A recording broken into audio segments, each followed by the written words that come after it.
This is Hannibal here from the Hannibal TV on YouTube, and today I have one of my favorite personalities in the world of unidentified flying objects.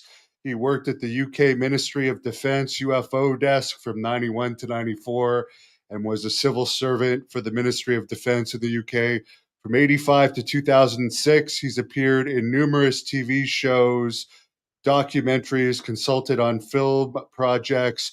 He's authored books, two of which I've read: The Uninvited and Encounter in Rendlesham Forest.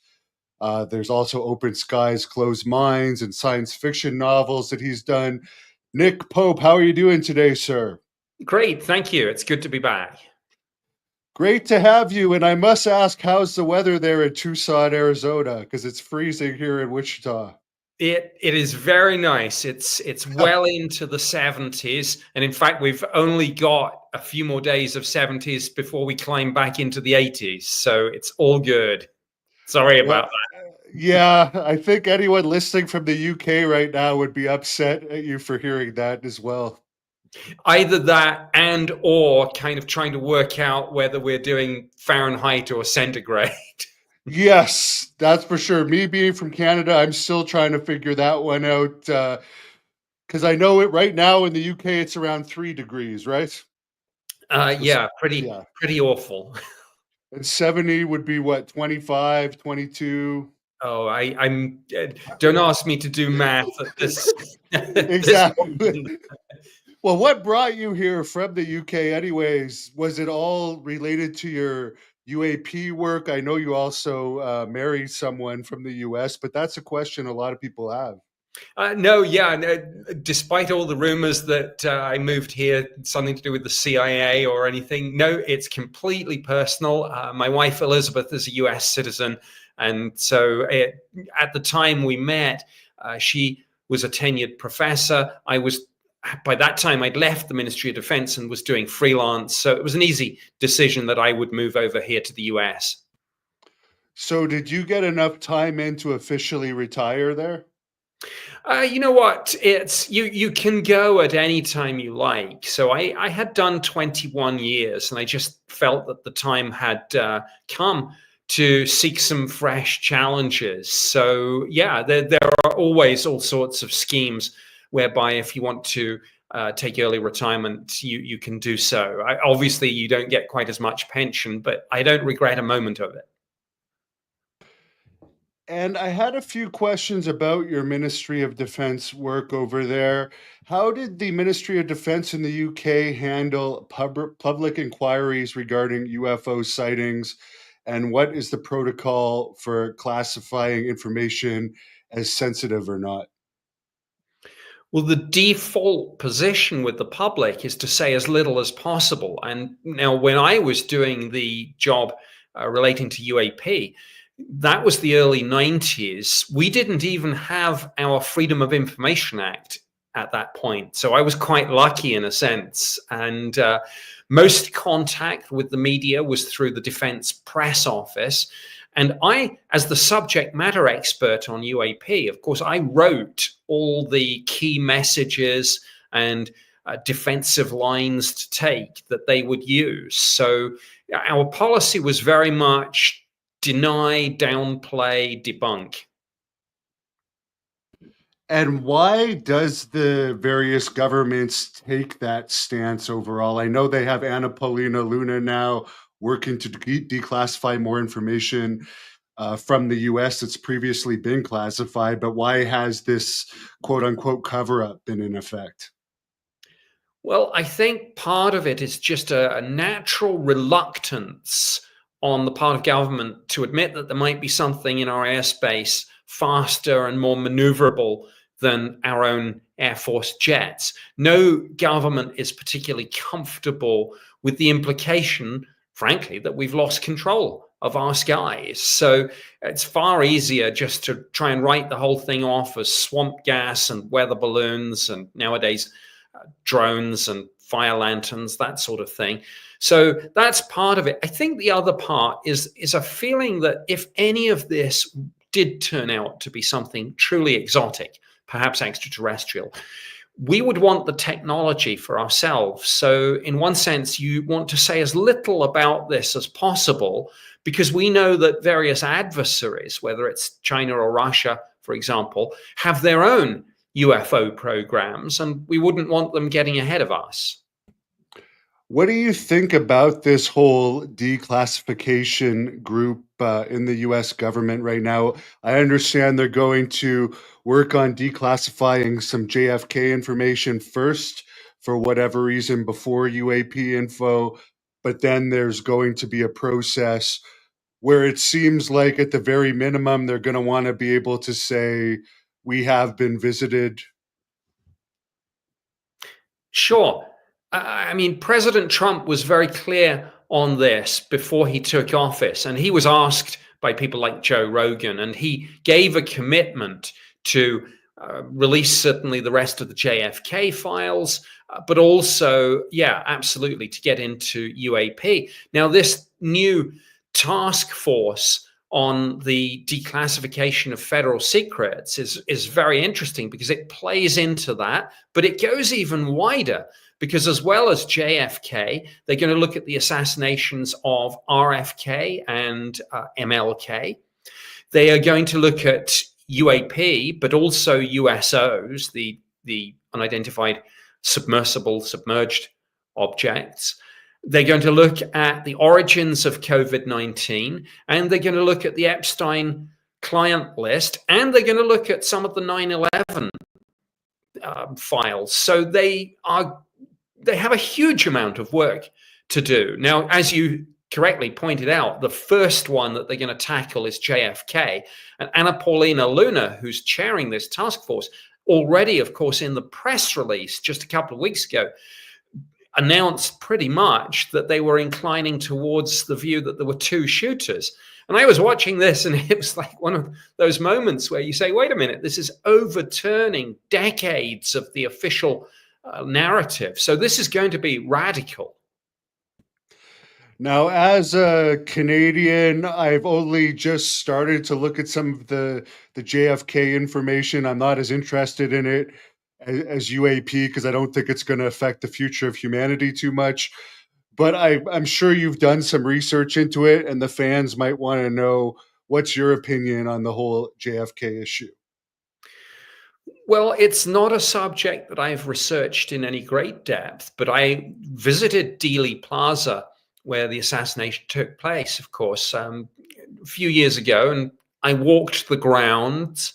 And what struck me about it was how much smaller it was than I had expected. And a lot of people say that. So I think if there had been a second shooter on the so-called grassy knoll, and that's the central allegation that's been circulating for years, it's very difficult to see how that second shooter would have not been seen by all sorts of people who were gathering around to watch the motorcade, including a whole bunch of railway workers and construction workers who were basically sitting on and standing on a bridge that went over the road where he was going to drive. So I struggle to kind of process this whole second shooter narrative, but I will see what evidence they present.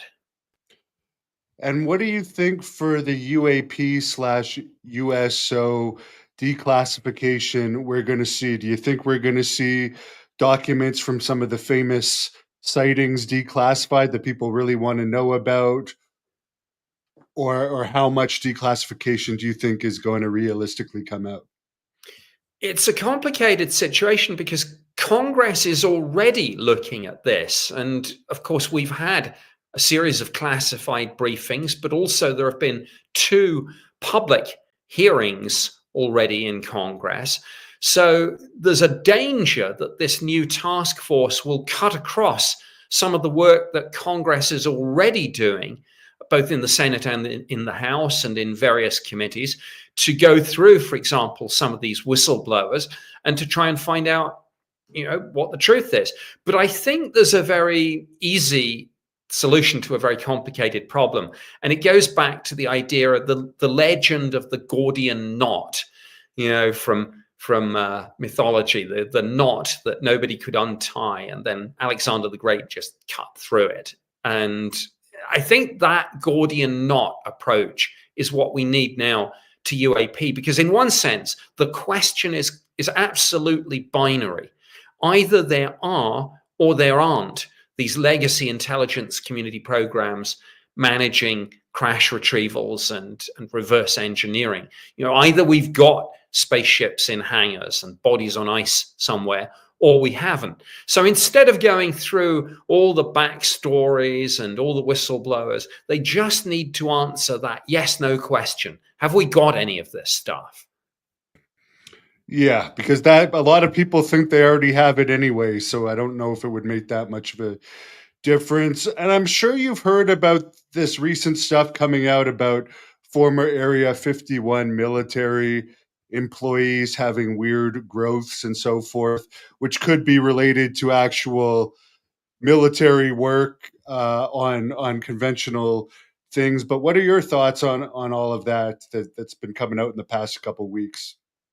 Well, I mean, the roots of this go back some way, and of course, there was a lawsuit years ago from workers at Area 51 who claimed that they had health issues associated with that. And for years, the military and the intelligence community blocked this case when people were seriously ill, and that was an absolute scandal. Now, of course, there's the more recent debate that we've been having over things like directed energy weapons, Havana syndrome, things like that. It's very sensitive. Obviously, there are privacy concerns with the legislation, with HIPAA and things like that. But yeah, there does seem to be some evidence. And again, it's probably going to take Congress and or some crusading journalists to try and bring this out of the shadows and put it under the spotlight, because it doesn't matter in one sense whether people have been hurt by working on trying to reverse engineer alien spacecraft or whether they've just been exposed to asbestos. If people have health problems because they were exposed to something as part of their government or military service, then we need answers to that, and those people need to be properly treated, and we need compensation if they've been harmed. I've heard Elon Musk saying, I don't know if he was joking, that he is renting Area 59 and that there's many areas. And I think he claimed he'd been to Area 51, but there wasn't much going on there anymore compared to previous years. Do you think now that everyone knows about Area 51, of course, it's still impenetrable for like your average person to actually get close.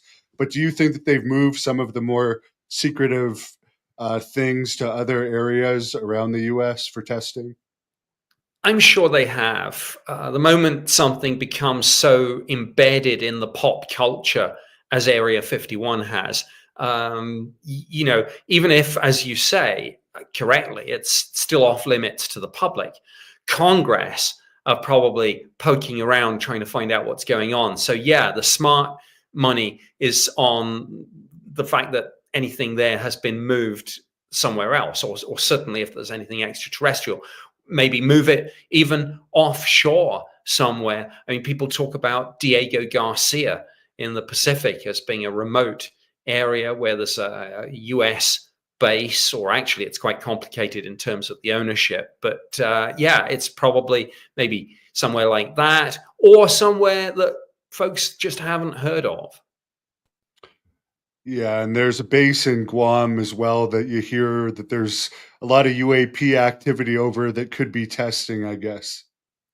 Yeah, and you hear a lot about Catalina Island. I know that's closer Yeah. to home, but again, gives you the opportunity of doing something off the west coast of the US.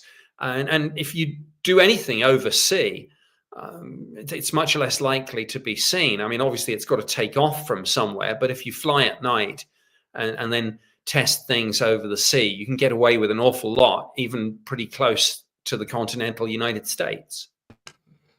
I only watched UFOs Past, Present, and Future recently, which is a documentary that allegedly originally was going to be put out to declassify UFO information, and they did. It's actually weird going back and watching it, how much information they let out from that in the 70s.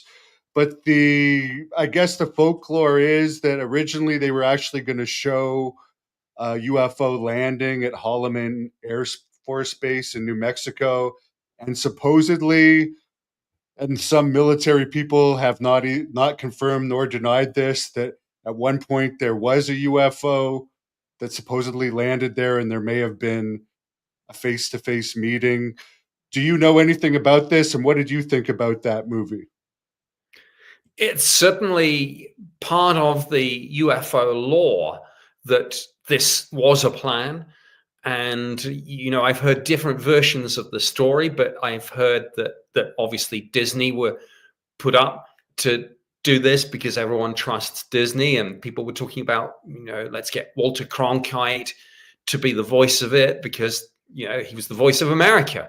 And so the plan, according to this theory, was that this was the way to get this out slowly to the public as part of an acclimatization program, that you drip feed this information out bit by bit, and that this wasn't quite official disclosure with the president saying, my fellow Americans, people of the world, we're not alone, but it's maybe a stepping stone on the way to that. If you can get Disney and Walter Cronkite and eventually put something at Epcot, for example. I've heard those stories. I can't validate all of it, but there's a certain logic that you would want to do it bit by bit, not all at once, particularly if there is part of this which is unsettling for people for whatever reason. Do you think that there have been face-to-face meetings? Because I heard Jim Semivan from To the Stars Academy, who had a long career in the CIA as an operative, say recently that he does actually believe that. That would be his hypothesis, that at some point there have been face-to-face meetings and agreements made. I don't rule it out. And again, there's a certain logic about that. If you're dealing civilization to civilization, even though clearly any visiting extraterrestrials are orders of magnitude ahead of ourselves. That said, if you wanted, for example, as many allege, to effectively allow cattle mutilations to happen, abductions to happen, and of course there would be a quid pro quo, and many believe that the quid pro quo was us acquiring technologies which enabled the United States to win the Cold War, whether that's night vision goggles, Kevlar, stealth, fiber optics, if you go back a bit further, the transistor, and all of that. So, yeah, it would make sense that if there has been a protracted program involving visitation and interaction, that at some stage part of that would be a top-level meeting where the parameters of this relationship are effectively negotiated out between the two parties, us and them. And you do point this out, and it's kind of depressing in your UFO book, where you bring up all of the animal testing that we do that people really don't know about or choose not to really research or think about, for the people that say, why would we allow UAPs to do such things? But it's no different than a lot of the stuff that we do to animals. Absolutely. And we do it sometimes for the most mundane and petty of reasons. I mean, putting chemicals in the eyes of rabbits just to develop a different form of cosmetics.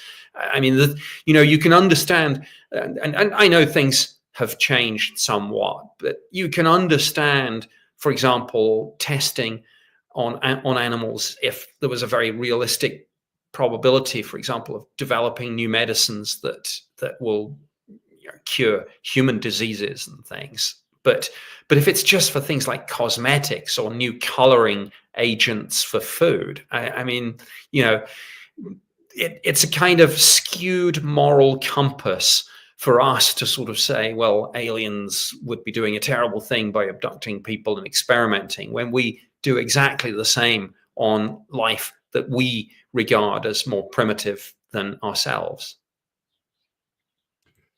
There's a fan on here, and you kind of addressed this in our last interview, but have the drones and UAP sightings stopped in New Jersey? Was it just hysteria? You have any update for us? Well, it hasn't stopped. And I don't rule out that hysteria was part of this. I mean, clearly it was. I mean, I literally saw people posting on social media what was clearly images of aircraft lights and helicopter lights and things. But that doesn't negate the fact that other people were and still are seeing things that they regard as anomalous. But the news cycle moves on, and we're now just on other stories. A lot of water has gone under the bridge, and for whatever reason, but that's part of it, the media has taken its eye off that particular ball. But the people in New Jersey are still experiencing some of those things. And if you follow along on X and other social media platforms, you'll see from time to time people still posting footage, and people in the local community, the local area, still commenting on it and saying, hey, we're still seeing these things. So no, it's not stopped, and we don't have resolution. You get sent a lot of UFO videos, and there's some people even in the comments here saying they've sent you things and you've commented on it. How do you differentiate now in 2025? What's a drone when drones can be so advanced? What's CGI? What's a real thing? When it gets so complicated these days, it's not just like people can string up little diagrams of UFOs now to fake pictures and videos. Yes, I must be showing my age, because you're right. Back when I was doing this for the government, really the only ways to fake these sorts of photos was either literally to throw something in the air and then get the photo, or suspend it from a tree by a piece of fishing line or something like that, or do a double exposure. But nowadays, I mean, the short answer to your question is you can't really differentiate, because AI in particular is getting so sophisticated that it is creating some scarily realistic still images and video images, which are really indistinguishable from reality. Now, of course, there are all sorts of computer programs trying to keep up with this that will tell you they can figure out whether it's AI or not, whether AI has been used at any point to either create or enhance an image. But I bet that it's like missiles and anti-missiles. As soon as you develop that, you probably get the AI program that can disguise the fact that it's used AI and kind of cheat the system. So yeah, like I say, when people send me things, with the best will in the world, now that I have left the Ministry of Defense, I don't have access to intelligence community imagery analysis resources and capabilities. That frankly, as well as maybe cutting edge commercial programs that folks like Elon Musk have with Grok and the Chat GPT folks. Aside from that sort of thing, it's very difficult if you're just looking at things on your laptop, like I am now, to tell what's real and what's not. Yeah, and some of the even with the drone footage where it showed some of these supposed drones getting shot down, I found that hard to believe, and I think that turned a lot of people off of the drones because it just seems too fake. That if we actually saw drone battles in the air, there would be way more people getting it from various angles than just one angle. So I don't know. To me, it turns me off of UFO videos a little bit. That type of stuff. And maybe that's the point. Maybe there are people in the intelligence community putting this sort of stuff out for precisely that reason, because they know that a lot of folks like you will just roll their eyes and say, oh, that's obviously a fake. And then you end up throwing out the baby with the bathwater. The other issue is that, of course, at any point in time, there will be drones, military drones, way more advanced than anything that you'll actually see in the media for example. And I know there are a few demo videos out there that if people search on terms like drone swarms AI mean, this is the future of military warfare. We've seen the low tech version, and even that, I say low tech, you can still destroy a multi-million-dollar tank just by dropping a grenade down the hatch from a hobbyist drone. But there's stuff out there way more advanced than that. Very interesting. I heard you on the Basement Office show you used to do, and it's been a few years now, talking about the various types of common craft, and you were saying it went to the saucer, to the triangle. Now in 2025, it seems more like these egg shapes slash tic tac shapes are more commonly seen. Am I correct in that, or what would you say is the most commonly seen UAP these days? Well, it's a difficult question because with all of this, sometimes the media kind of almost self-select. So you if there's a dominant narrative, and that narrative is that a lot of these things are oval or tic-tac shape, then if the media are aware of a whole bunch of different reports with different shapes, they're still more likely to run the story with the shape that conforms to their expectation. So there's a kind of confound with that. That being said, if you go on to the website of the Pentagon's All Domain Anomaly Resolution Office and look at what they're posting, according to Arrow, one of the most commonly reported shapes at the moment is a sphere. And of course, this brings back the whole debate about orbs. And we're hearing a lot more again about orbs recently. But that's from the Pentagon itself. So that's still out there as a common shape.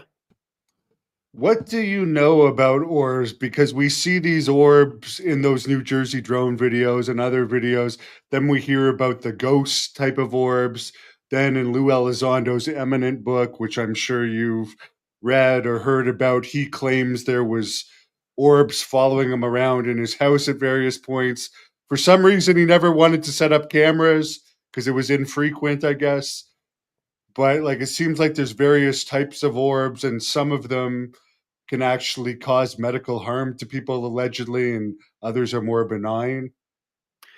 Yes, and again with these orbs, it ties in. We don't know what they are, therefore we don't know are they a device of some sort? In which case, do they have a energy source, propulsion system? Is some of that responsible for the so-called UAP radiation that you'll read about in some government UAP documents? But then you get, and I think you hit the nail on the head, you get this kind of crossover with the orbs between UAP and more traditional paranormal phenomena.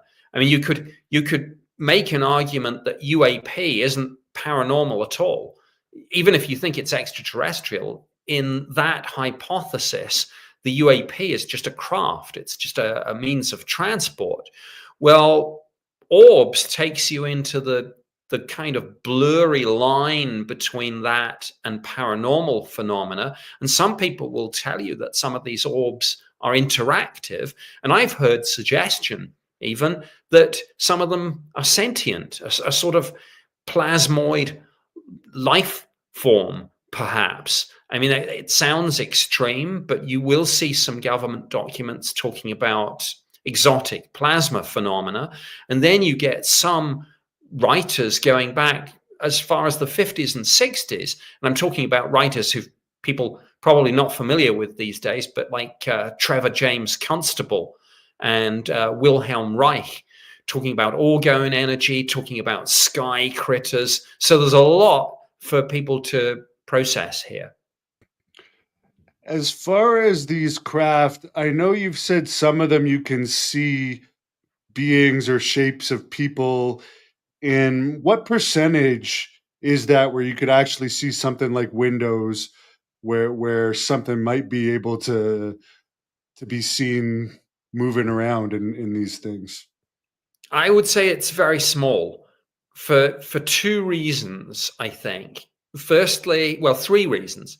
Number one, a lot of this is seen at night, and it's pretty difficult in many occasions to figure out more than just bright lights. Second, a lot of these things are quite small. When we talk about orbs and when we talk about these spheres, we're generally talking about things which are quite small. And the other point, even with large saucer shaped or triangular shaped UAP, and triangular shaped UAP were certainly, that was the dominant narrative, certainly in the late 80s, the 90s, the 2000s. Generally speaking, of course, a lot of the people who get really good views of this are looking at these things from underneath. And so the windows would be on the side, I guess, or at the front. So again, you've seen these sometimes photos, but more often than not, drawings of people who are drawing triangles, but their viewing point is directly underneath the thing. So you see the lights in each corner and a fainter light in the middle on the underside, which some people think is an engine of some sort. But yeah, so again, to answer the question in percentage terms, I would say way less than 5%, but maybe less than 1%. Now, I've never seen any orbs, so I couldn't tell you anything, but there's Danielle on here says she's seen them and they don't seem to show up when the moon is visible. Have you heard anything about this from other reports? No, I haven't, but without wanting to be sarcastic about it, but I mean, it's a point of just, I guess, sort of optics and things on the night of a full moon or a night of a very bright moon. Just the ambient light is such that other things are more difficult to make out. I mean, if you are an astronomer, for example, your best viewing conditions are basically when there's no moon. So a full moon, people kind of in the cities maybe don't appreciate that, but where we are, for example, in the desert in Arizona, on a night of a full moon, it puts out a lot of light. And so if there are things like orbs around, you're just much less likely to see them because of the light from the moon. So it's not necessarily kind of anything spooky about that. What could you tell us about these crafts the size of football fields that are occasionally reported by some credible people? And I've heard you speak about this before. Yes, I mean, we had, of course, the Phoenix Lights, and that's maybe from 1997. That's maybe the best known such case in recent years, but we had a little before that in the 80s, the Hudson Valley wave, and again, there were huge craft seen there. And we had a wave of sightings in the UK as well. And I have literally seen these referred to as flying football fields, just because when you ask people how big these things were, they kind of go all kind of ashen faced and say, almost like they're still in shock remembering it. This thing was the size of a football field, which the human mind almost can't process something like that, particularly if it's just hanging there in the skies with no obvious sort of engines, fuselage, wings, tail, anything like that, hanging there in the skies and then accelerating off at high speed. We don't know what these things are. If we've got one in a hangar somewhere, I hope we'll see it. And of course, investigative journalist Ross Coulthart has talked about how one of his sources has discussed a UFO so big that it couldn't be moved, and they built a facility around it and or buried it. So there's a lot of talk about this sort of thing, but we still need that smoking gun.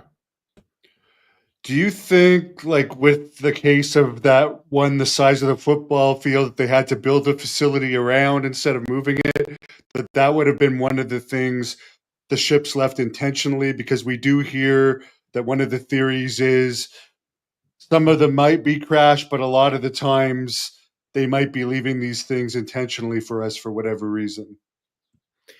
Well, this is very interesting, and it goes back to the testimony that David Grush has given. And part of that testimony he's given under oath to Congress, and part of it he's given in a small number of interviews. But obviously, he has to be extremely careful about what he's said. And absolutely, he has discussed how some of these things were intact. And then somebody said, well, how can they be intact if they crashed? And the response is they didn't crash. They were just left here. I don't like to use the phrase gifts from the gods, because that conjures up all sorts of kind of ideas that maybe I don't necessarily hold with, but I've heard the phrase used.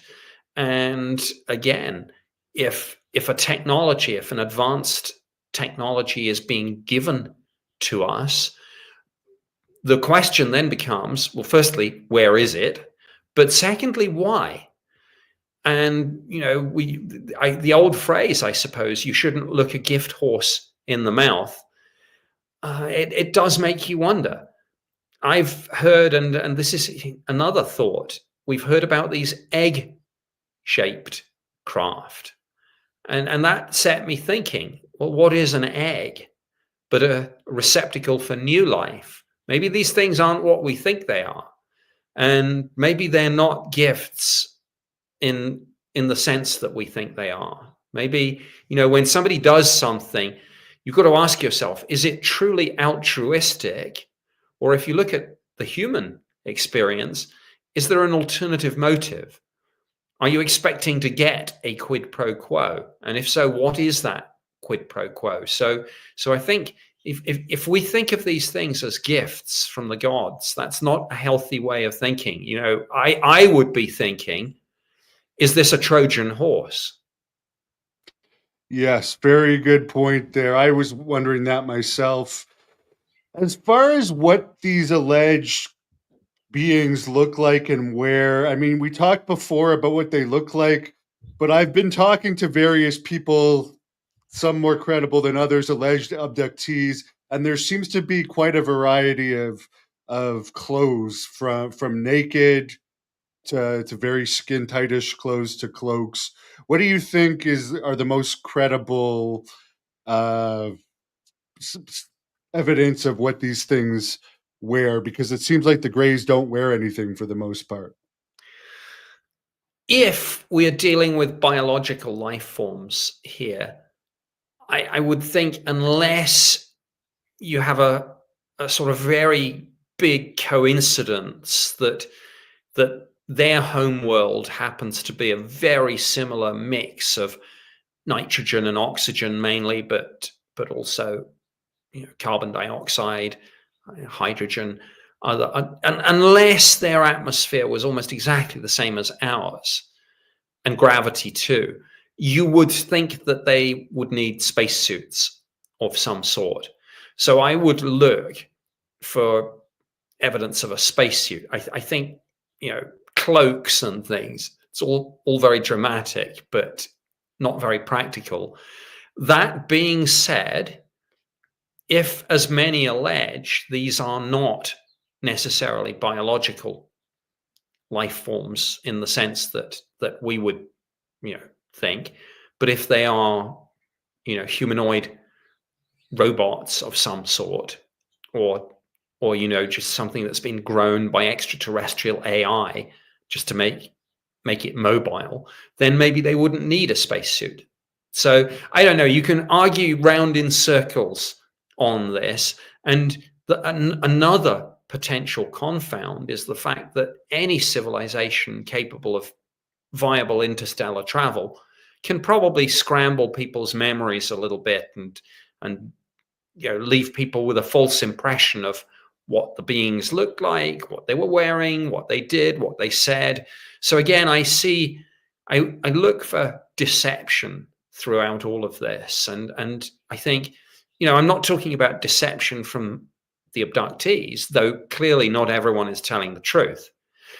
But I'm talking about deception from the phenomenon. Are people really seeing and experiencing what they think they are seeing and experiencing, even if they're entirely sincere when they tell the media or tell UFO researchers about this?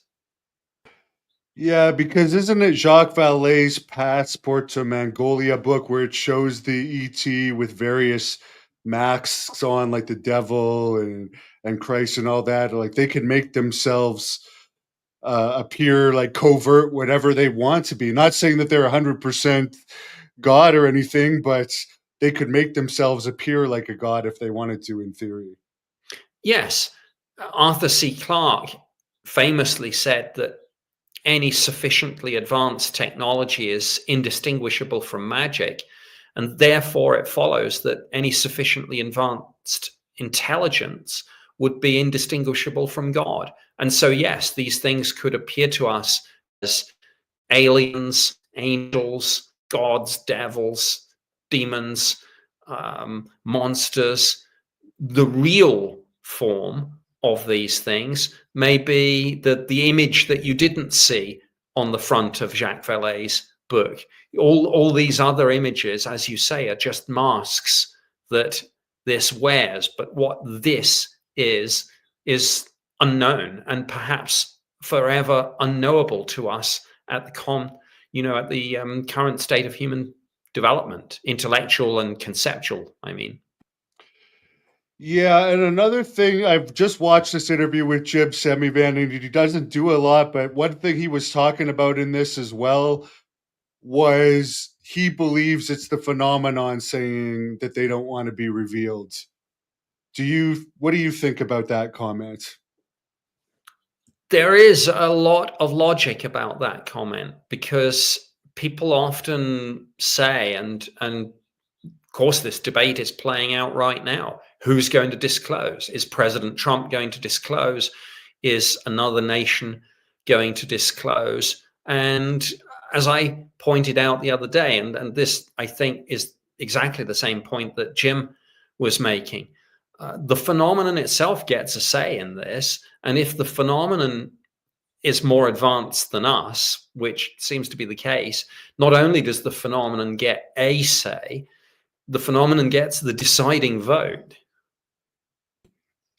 Yeah, and you were also saying it, and I think it was your abduction book, that it's hard to really even explain this, but we might just not be able to comprehend the whole situation at this point. Just like I think you used the term moths might not be able to comprehend what humanity is. We just really might not be able to understand what this is at our stage of development as far as the whole phenomena.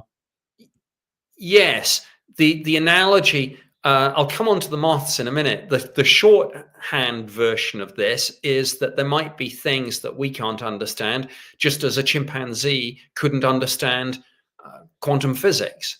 The moth analogy was made many years ago by a British writer called John Spencer, and he said, imagine, if you were a moth and you live in a colony of moths and a big interstate runs through that colony, and one day you're just flying around and you get sucked in to a passing car through the open window, and there are entities in there, i.e. humans, and they flap around a bit and eventually get you back out of the window a few miles down the road, and you go back to your colony of moths and you say, look, you're never going to believe what was happening.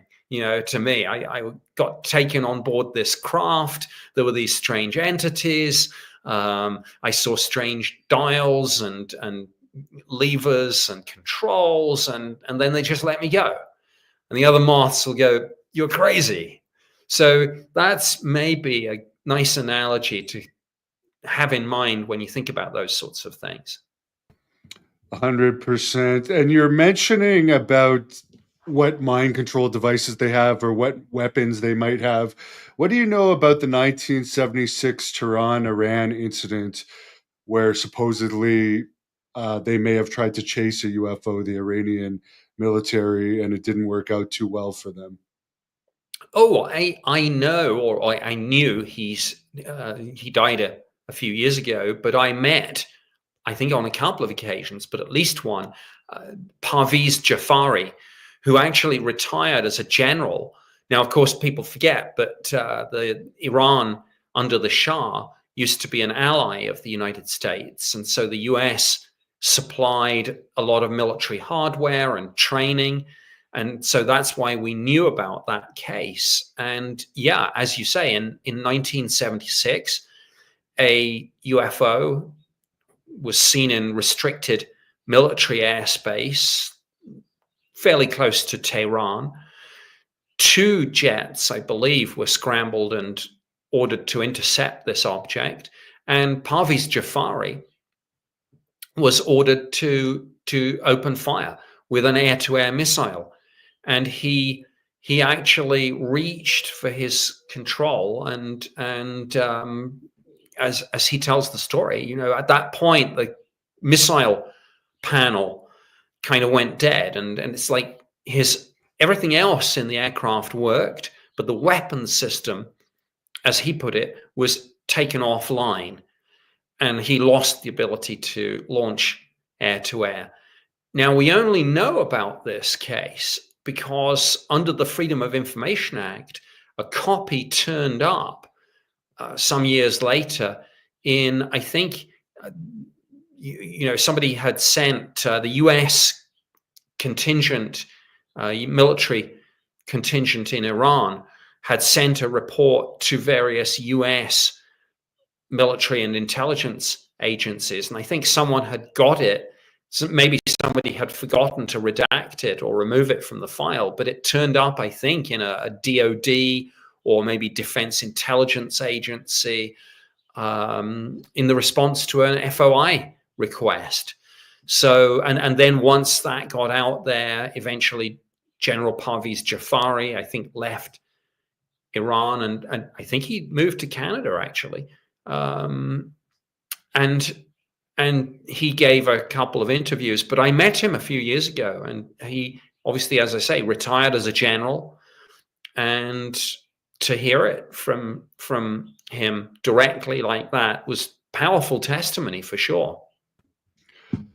Now, I have got into your Rendlesham Forest UAP book, and I'm not going to delve into it too much this time. I will next time we have you back.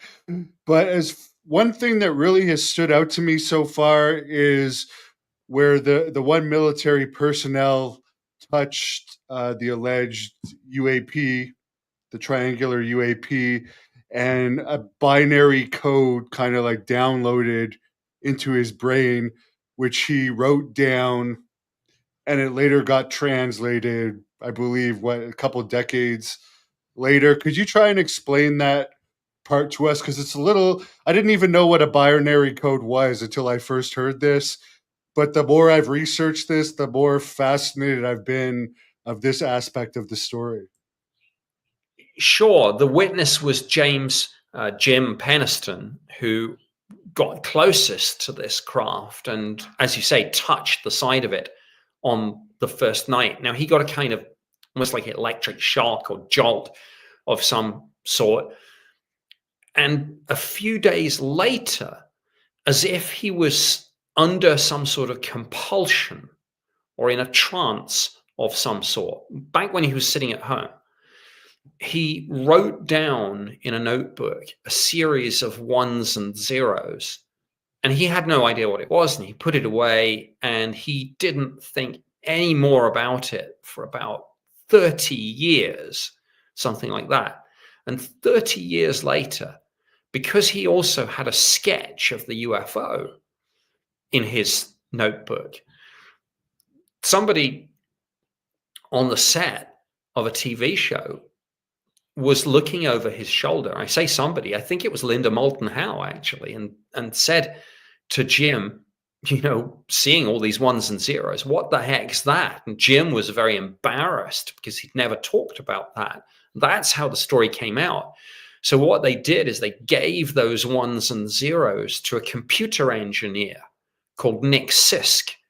And Nick said, well, this is binary code, right? So I'll just decode it, because you can, if you write something in English, the quick brown fox jumped over the lazy dog, and then translate it into binary, you'll get 100101110, whatever it is.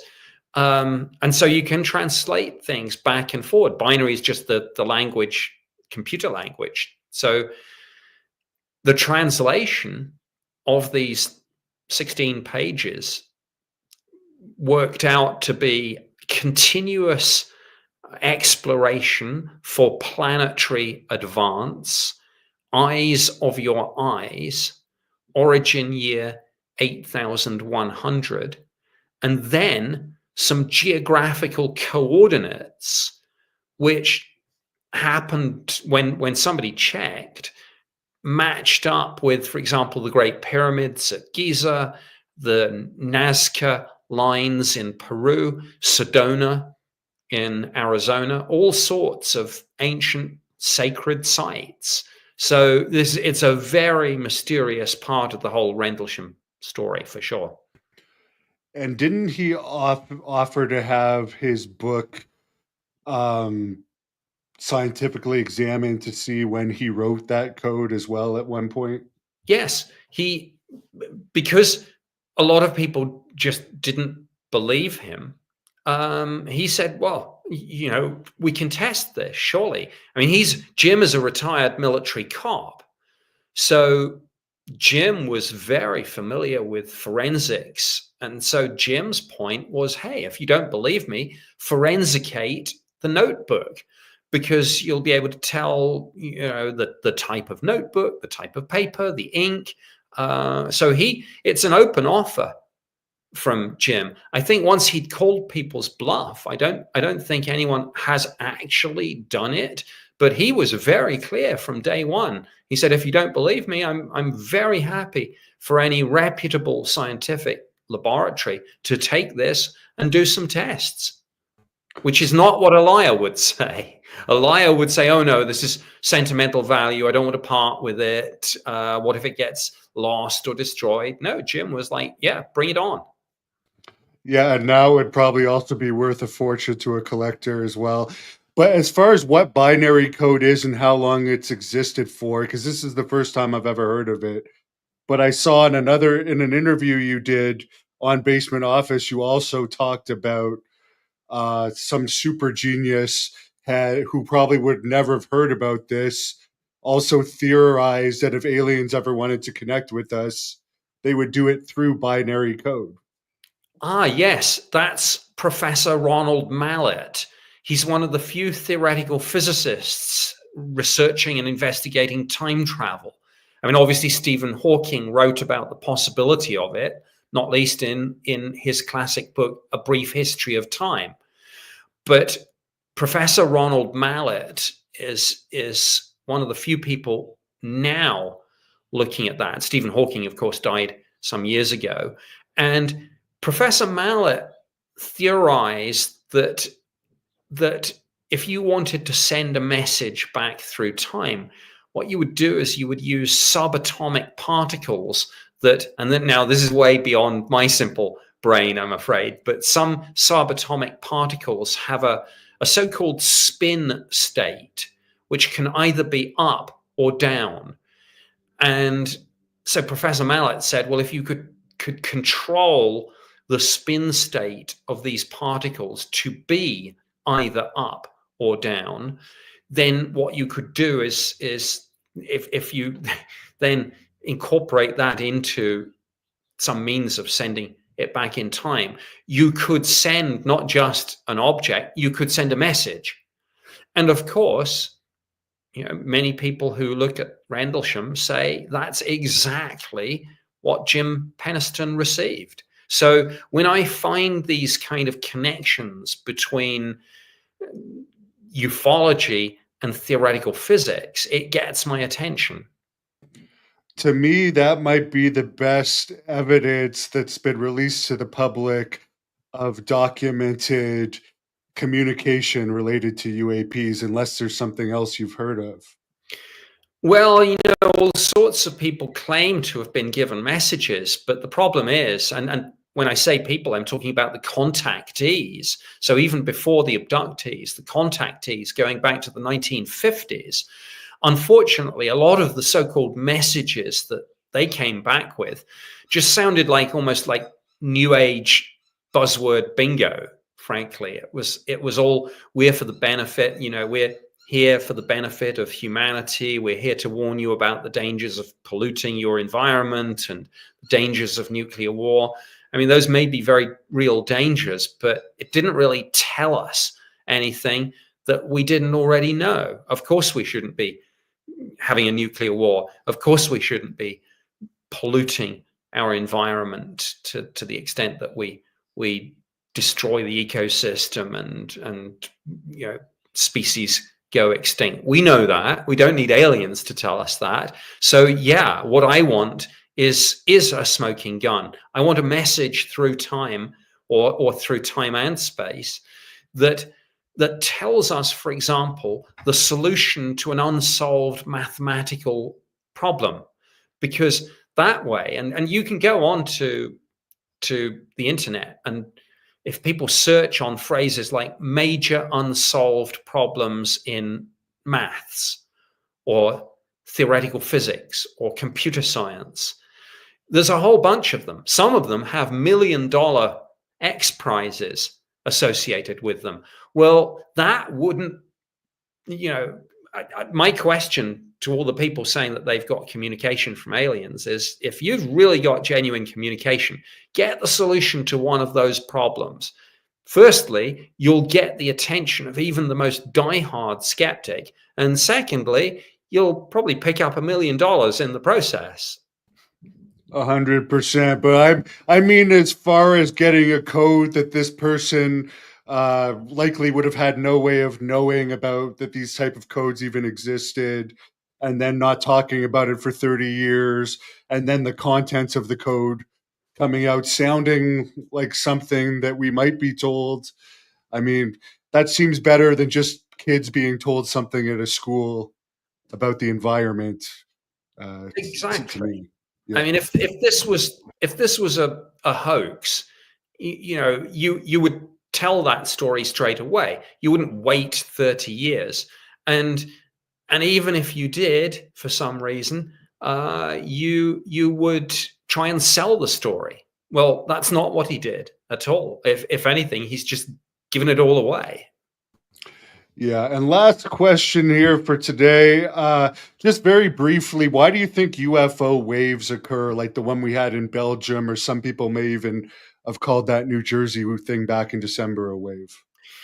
It's difficult to say whether this is because the media is just reporting it more, or whether there are genuinely more sightings. But for whatever reason, you're right. There are these waves. There are times and places where you get a lot of sightings, and then it goes quiet. And so my question is always, when are we going to see the next wave? And what's that going to reveal?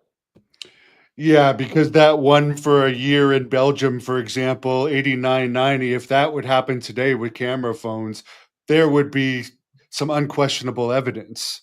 But maybe they know about this now, and that's why they're not revealing themselves, just like the Phoenix lights that you had there in Arizona, which I guess you weren't in Arizona at that point. I wasn't, sad to say, but yeah, something on that scale now, and the world would know in minutes. So you are on Amazon if people want to download your books, Audible, where I've been getting your audio books, which are great. Where else can people follow you? My website is nickpope.net, and the social media platform that I use most often is X, formerly Twitter, and I am at Nick Pope MOD. Very good. And if you could close this off with just shutting it down, but telling us what you think we could expect in the next month or so in the UFO world. I think we're going to see a ramping up of the work of the task force on the declassification of federal secrets. Their hearings on JFK are going to be March, but I hope they get to UAP as the next one after that. So watch Congress and watch this new task force.